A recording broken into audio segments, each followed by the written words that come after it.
Around the World in 72 Days by Nellie Bly. Chapter 17. Across the Continent. I only remember my trip across the continent as one maze of happy greetings, happy wishes, congratulating telegrams, fruit, flowers, loud cheers, wild hurrahs, rapid handshaking, and a beautiful car filled with fragrant flowers attached to a swift engine that was tearing like mad through flower-dotted valley and over snow-tipped mountain, on. It was glorious! A ride worthy a queen. They say no man or woman in America ever received ovations like those given me during my flying trip across the continent. The Americans turned out to do honor to an American girl who had been the first to make a record of a flying trip around the world, and I rejoiced with them that it was an American girl who had done it. It seemed as if my greatest success was the personal interest of everyone who greeted me. They were all so kind, anxious that I should finish the trip in time, as if their personal reputations were at stake. The special train had been waiting for my arrival in readiness to start the moment I boarded it.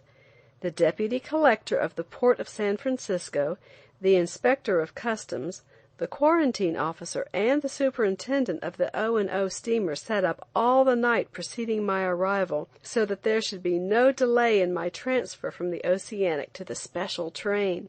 Nor were they the only ones to wait for me. One poor little newspaper woman did not see bed that night, so anxious was she for an interview which she did not get. I was so entirely ignorant about what was to be done with me on my landing that I thought I was someone's guest until I was many miles away from San Francisco. Had I known in advance the special train was mine, every newspaper man and woman who cared to should have been my guest. My train consisted of one handsome sleeping car, the San Lorenzo, and the engine, the Queen, was one of the fastest on the Southern Pacific. "What time do you want to reach New York, Miss Bly?" Mr. Bissell, general passenger agent of the Atlantic and Pacific System, asked me. "Not later than Saturday evening," I said, never thinking they could get me there in that time. "Very well, we will put you there on time," he said quietly, and I rested satisfied that he would keep his word. It did not seem long after we left Oakland Mole until we reached the great San Joaquin Valley, a level green plain through which the railroad track ran for probably 300 miles as straight as a sunbeam. The roadbed was so perfect that though we were traveling a mile a minute, the car was as easy as if it were traveling over a bed of velvet. At Merced, our second stop, I saw a great crowd of people dressed in their best Sunday clothes gathered about the station. I suppose they were having a picnic and made some such remark, to be told in reply that the people had come there to see me. Amazed at this information, I got up in answer to calls for me and went out on the back platform. A loud cheer, which almost frightened me to death, greeted my appearance, and the band began to play "By Nellie's Blue Eyes." A large tray of fruit and candy and nuts, the tribute of a dear little newsboy, was passed to me, for which I was more grateful than had it been the gift of a king. We started on again, and the three of us on the train had nothing to do but admire the beautiful country through which we were passing as swiftly as cloud along the sky, to read, or count telegraph poles, or pamper and pet the monkey. I felt little inclination to do anything but sit quietly and rest, bodily and mentally. There was nothing left for me to do now. I could hurry nothing. I could change nothing. I could only sit and wait until the train landed me at the end of my journey. I enjoyed the rapid motion of the train so much that I dreaded to think of the end. At Fresno, the next station, the town turned out to do me honor, and I was the happy recipient of exquisite fruits, wines, and flowers, all the product of Fresno County, California. The men who spoke to me were interested in my sunburnt nose, the delays I had experienced, the number of miles I had traveled. The women wanted to examine my one dress in which I had traveled around, the cloak and cap I had worn, were anxious to know what was in the bag, and all about the monkey. While we were doing some fine running the first day, I heard the whistle blow wildly, and then I felt the train strike something. Brakes were put on, and we went out to see what had occurred. It was hailing just then, and we saw two men coming up the track. The conductor came back to tell us that we had struck a hand car, and pointed to a piece of twisted iron and a bit of splintered board, all that remained of it, lying alongside. When the men came up, one remarked with a mingled expression of wonder and disgust upon his face, "Well, you are running like—" "Thank you, I am glad to hear it," I said, and then we all laughed. I inquired if they had been hurt. They assured me not, and good humor being restored all around, we said good-bye. The engineer pulled the lever, and we were off again. At one station where we stopped, there was a large crowd, and when I appeared on the platform, one yell went up from them. There was one man on the outskirts of the crowd who shouted, "Nellie Bly, I must get up close to you." The crowd evidently felt as much curiosity as I did about the man's object, for they made away, and he came up to the platform. "Nellie Bly, you must touch my hand," he said excitedly. Anything to please the man. I reached over and touched his hand, and then he shouted, "Now you will be successful. I have in my hand the left hind foot of a rabbit." Well, I don't know anything about the left hind foot of a rabbit, but when I knew that my train had run safely across a bridge which was held in place only by jack screws, and which fell the moment we were across, and when I heard that in another place the engine had just switched off from us when it lost a wheel, then I thought of the left hind foot of a rabbit, and I wondered if there was anything in it. One place where a large crowd greeted me, a man on the limits of it yelled, "Did you ride on an elephant, Nellie?" And when I said I had not, he dropped his head and went away. At another place the policemen fought to keep the crowd back. Everybody was wanting to shake hands with me, but at last one officer was shoved aside, and the other, seeing the fate of his comrade, turned to me saying, "I guess I'll give up and take a shake," and while reaching for my hand was swept on with the crowd. I leaned over the platform and shook hands with both hands at every station, and when the train pulled out crowds would run after, grabbing for my hands as long as they could. My arms ached for almost a month afterwards, but I did not mind the ache if by such little acts I could give pleasure to my own people, whom I was so glad to be among once more. "Come out here and we'll elect you governor," a Kansas man said, and I believe they would have done it if the splendid welcomes they gave me are any criterion. Telegrams addressed merely to Nellie Bly, Nellie Bly's train, came from all parts of the country, filled with words of cheer and praise at all hours of the day and night. I could not mention one place that was kinder than another. Over 10,000 people greeted me at Topeka.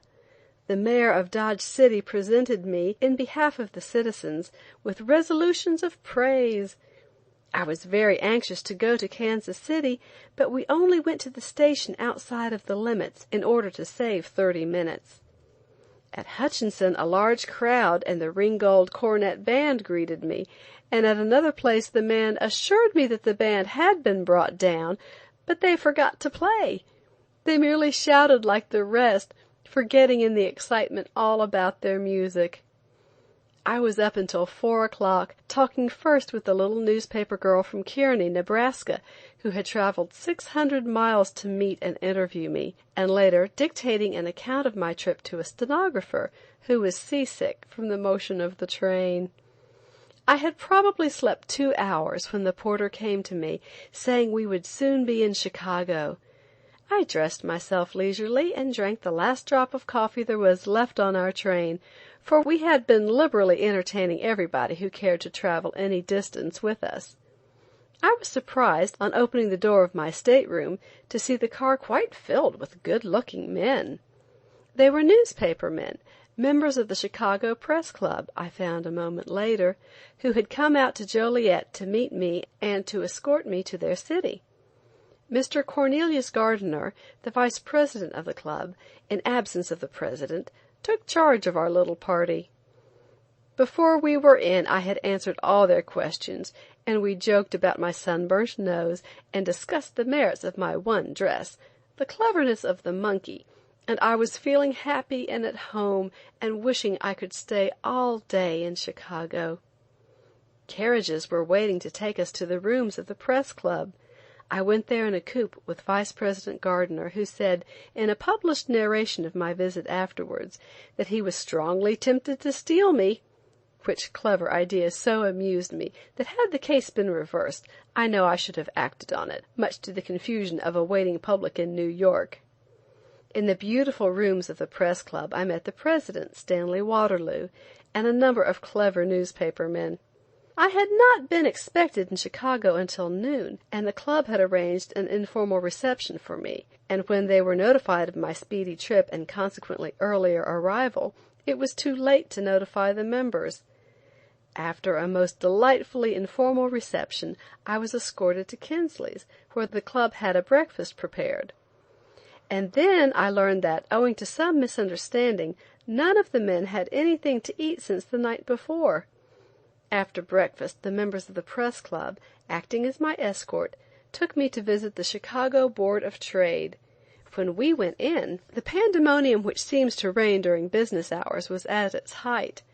My escorts took me to the gallery, and just as we got there a man raised his arm to yell something to the roaring crowd when he saw me, and yelled instead, "There's Nellie Bly!" In one instant the crowd that had been yelling like mad became so silent a pin could have been heard fall to the floor. Every face, bright and eager, was turned up towards us, and instantly every hat came off, and then a burst of applause resounded through the immense hall. People can say what they please about Chicago, but I do not believe that anywhere else in the United States a woman can get a greeting which will equal that given by the Chicago Board of Trade. The applause was followed by a cheer after cheer and cries of "Speech!" but I took off my little cap and shook my head at them, which only served to increase their cheers. Shortly afterwards the Press Club escorted me to the Pennsylvania station, where I reluctantly bade them good-bye, unable to thank them heartily enough for the royal manner in which they had treated a little sunburnt stranger. Now I was on a regular train, which seemed to creep, so noticeable was the difference in the speed of traveling. Instead of a fine sleeping car at my disposal, I had but a stateroom, and my space was so limited that floral and fruit offerings had to be left behind. In Chicago, a cable which afforded me much pleasure reached me, having missed me at San Francisco.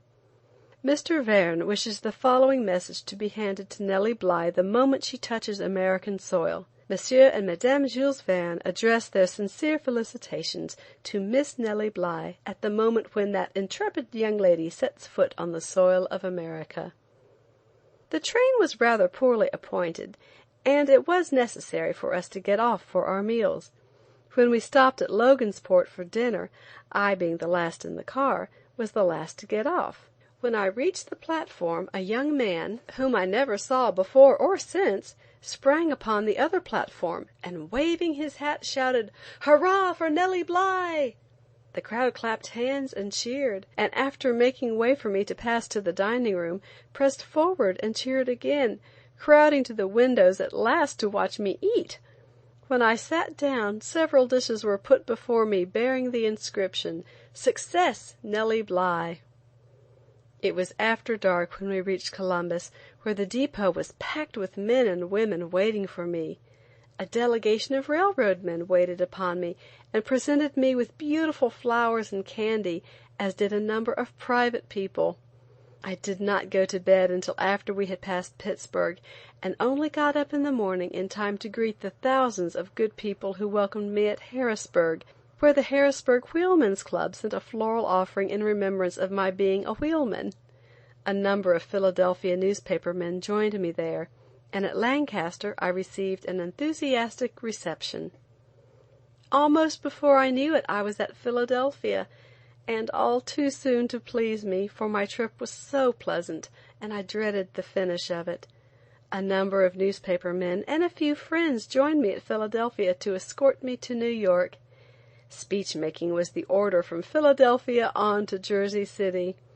I was told when we were almost home to jump to the platform the moment the train stopped at Jersey City, for that made my time around the world. The station was packed with thousands of people, and the moment I landed on the platform, one yell went up from them, and the cannons at the Battery in Fort Greene boomed out the news of my arrival.